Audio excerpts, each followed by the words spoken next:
In this section, we are going to understand about exchange rates and its role in trade finance.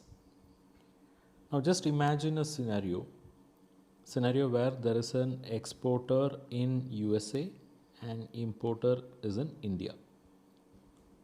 So, this exporter, when he sells goods to a customer in India, obviously he will bill them in his currency, that is US dollar. So, now the responsibility is on the Indian importer to make payment to this exporter in US dollar. But this Indian importer don't have dollars. So, what he should do? He should purchase the dollars by paying rupees to a bank or say an authorized dealer. So, what is happening here? Bank is going to sell the dollars to this importer. It means bank is selling dollar and importer is buying dollar. So, from whose point of view I have to look at this? I have to look at this from the bank's point of view. So, what bank is doing now? Bank is selling dollar. Bank is selling foreign currency like selling a commodity. So, whenever there is a import, okay, look at from the Indian perspective. Whenever there is an import, this importer has to purchase foreign currency to settle the exporter. So, in this transaction, what happens? Bank sells the foreign currency. Okay, that is understanding number one. Look at this second scenario. Here, the exporter is from India and importer is in USA. So, exporter is shipping goods, exporter is raising invoice, exporter is in India, but exporter will not raise invoice in rupees because the customer is in US and they dominate the market. So, whether Indian is an importer or exporter, the billing is going to happen in dollar if the other party is in US. Not only in US, in many other countries, US becomes a base currency, okay, for billing purpose. So, exporter is going to bill the customer in US, but exporter will bill that in dollar only. So, what happens now? On the due date, the importer in USA will make payment, but he will make payment in what? In payment in dollars only. So, this exporter is going to receive the dollar, but he wants to convert that into rupees. So, what the exporter will do? Exporter will sell these dollars to the bank and in turn receive rupees.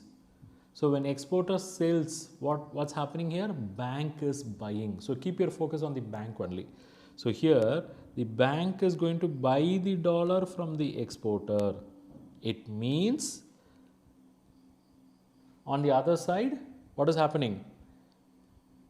Bank is buying dollar and bank is in turn selling what? In turn selling rupees to the exporter. But what is the ultimate transaction that is happening?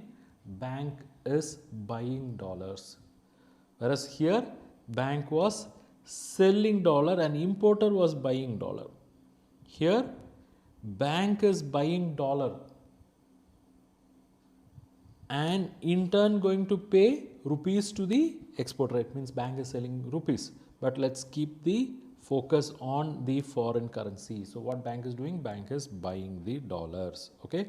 So, understand when it comes to international trade, exchange rate, they play very important role and they only actually influences the profit or loss of that international transaction itself. And the movement of exchange rate, no, that also will have a different kind of impact. Say for example, there is a depreciation of home currency against foreign currency.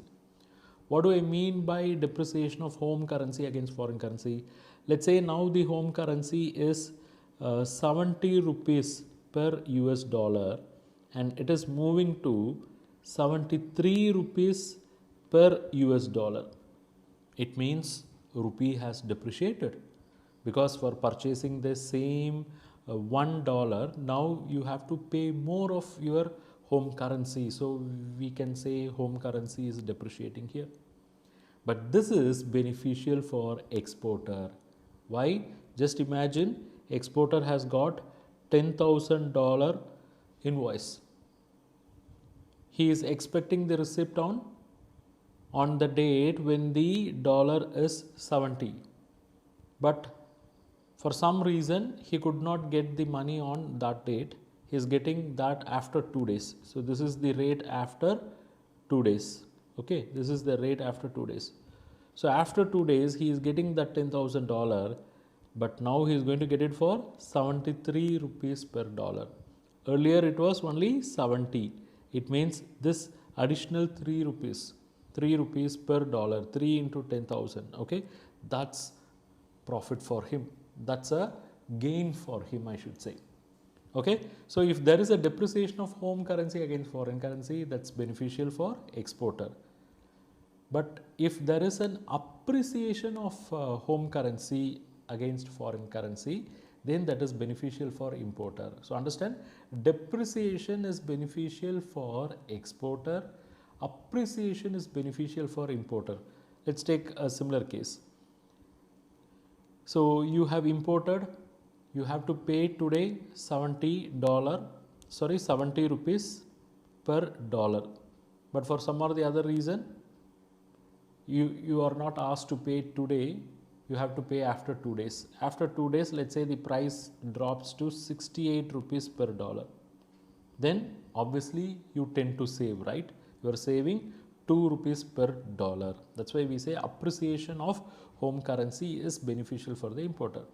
It means appreciation of home currency is not beneficial for the exporter, because if exporter was expecting realization at 70 rupees, but on the date of receipt if it drops to 68 rupees, he is losing 2 rupees per dollar. Similarly, depreciation of home currency is not beneficial for importer, because for the increase, that is for the depreciation, he is going to suffer a loss. That's why we say exchange rate plays a very important role in international trade, and it influences the profit or loss of a business.